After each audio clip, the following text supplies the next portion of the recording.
Bienvenue à toutes et tous et bienvenue dans votre revue de presse JV. Nous sommes vendredi déjà, c'est la fin de semaine et vous le savez, c'est la tradition dans la revue de presse JV le vendredi. Je remercie d'autant plus les tipeurs et les patrons du Patreon pour leur soutien qui est indispensable. Sur le Patreon, j'aimerais remercier Martin qui nous écoute de Tokyo. Ouais, c'est quand même la classe, je le répète à chaque fois, mais avouez que c'est la classe. J'aimerais remercier Tonton Bernard et Gontran. Merci à vous trois, messieurs. Et sur le Tipeee, j'aimerais remercier Thibaut, Enrico, Mike, Red Sensei, Mopral, Bertrand, Pipoletsu, Trifon, Siwidiju, connu également sous le nom de Barjack, Electrotactics, Yvan Le Pierrot, Machin Truc 76, Garan, HXC, Lina Nounette, salut Lina, HL9, Nicolas, Yvan, alias Vanifraise, X Nili, Carnoct, Lutherian, Aza, Slekouanet, Evolix, JP Madère et l'incontournable Monsieur A. Merci à toutes et tous pour votre soutien, et d'autant plus important en ces temps difficiles, et je sais que c'est le cas pour vous aussi, et votre soutien est d'autant plus fabuleux, donc merci encore 1000 fois du fond du cœur. Ce matin, je voudrais vous parler de Nintendo qui vient de nous livrer son bilan, ses résultats à mi-chemin de son exercice fiscal.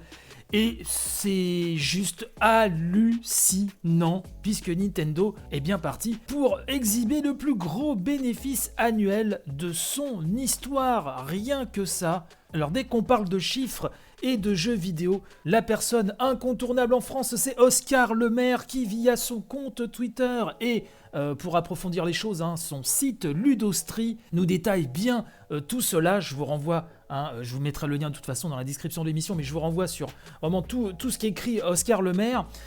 Et donc pour ce bilan au milieu de l'exercice fiscal, Nintendo affiche des chiffres impressionnants. Un chiffre d'affaires de 6,28 milliards de dollars avec un bénéfice donc de 2,38 milliards de dollars. De toute l'histoire de Nintendo, jamais l'entreprise n'avait gagné autant d'argent lors de son premier semestre fiscal et réalise sa deuxième meilleure performance historique en chiffre d'affaires, nous dit Oscar Le Maire sur son fil Twitter. Il nous précise qu'on est à 68,30 millions de Switch écoulés dans le monde, avec là aussi un objectif annuel revu à la hausse qui passe de 19 millions à 24 millions. En matière de jeux, la prévision annuelle passe de 140 millions d'unités à 170 millions, et compte tenu des résultats des 6 derniers mois, nous dit Oscar Le Maire, c'est prévoir vraiment peu de ventes pour les 6 mois qui suivent, donc c'est des prévisions très prudentes, et donc on peut s'attendre, nous dit-il, à un planning Nintendo vide pour janvier-mars. Pour le coup. Donc vous irez voir sur le compte Twitter de Monsieur Le Maire les comparaisons avec la Wii, la PS4 et la 3DS, c'est assez parlant, vous verrez ça.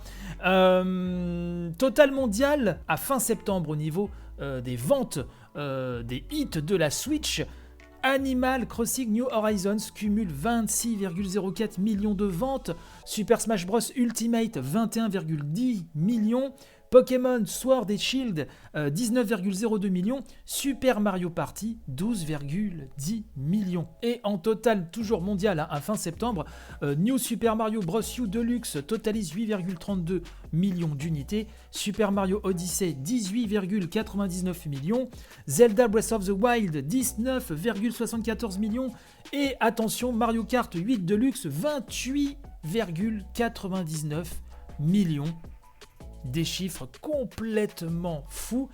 Côté nouveauté, nous dit-il, Paper Mario Origami King est déjà le 3e Mario RPG le plus vendu avec 2,82 millions et devrait assez facilement devenir le record d'ici quelques mois. Vraiment, tout ce qui arrive sur Switch se transforme en or, c'est impressionnant. Donc des résultats complètement fous, je vous fais pas toute la liste, je vous laisserai aller consulter ceci. Autre comme petit détail, pour terminer, Super Mario 3D All-Star s'est écoulé à 5,21 millions en moins de 3 semaines. C'est hallucinant, c'est comme un chiffre qui est incroyable, sachant qu'effectivement, c'est 3 jeux absolument mythiques, enfin surtout 2, Désolé pour Sunshine, mais il est vrai que d'aucuns a qualifié cette compilation de paresseuse. Moi, si je trouve qu'elle fait totalement le taf, on en parlait d'ailleurs dans l'un des Family Pack, n'hésitez pas à aller écouter ceci sur ce même flux, mais c'est quand même très impressionnant tout ceci, des chiffres vraiment qui donnent le tournis. Et donc, au Japon, nous précise Oscar Lemaire, Mario Kart 8 Deluxe est devenu le Mario Kart le plus vendu de la série en surpassant le record de Mario Kart DS. Comme disent les jeunes, GG, GG Nintendo. Bref, c'est l'info que je voulais vous donner ce matin. Je vous remercie encore pour votre fidélité. N'hésitez pas à partager un maximum. Je rappelle que la revue de presse JV est disponible sur toutes les applis de podcast, en version vidéo sur YouTube et sur Instagram. N'hésitez pas à réagir sur le compte Twitter de l'émission @revue de presse JV tout collé, sur notre bon Discord, dont je salue nos éminents membres. Je vous souhaite donc un bon week-end, j'espère que l'émission vous a apporté un petit peu de bonne humeur chaque jour cette semaine. Puis si vous avez loupé une édition, n'hésitez pas à aller voir. N'hésitez pas à aller voir ça sur ce même flux. Je rappelle qu'il y a les éditions Family Pack, où je parle de jeux vidéo avec mon épousé et mon fiston. Vous avez des revues de presse dissidentes sur les jeux de société. Beaucoup de choses, il y a des grandes revues de presse JV, d'ailleurs la prochaine ne va pas tarder à arriver. Bref, beaucoup de choses à se mettre dans les esgourdes. Je vous dis donc à lundi, portez-vous bien, gros béco et à tantôt, bye bye.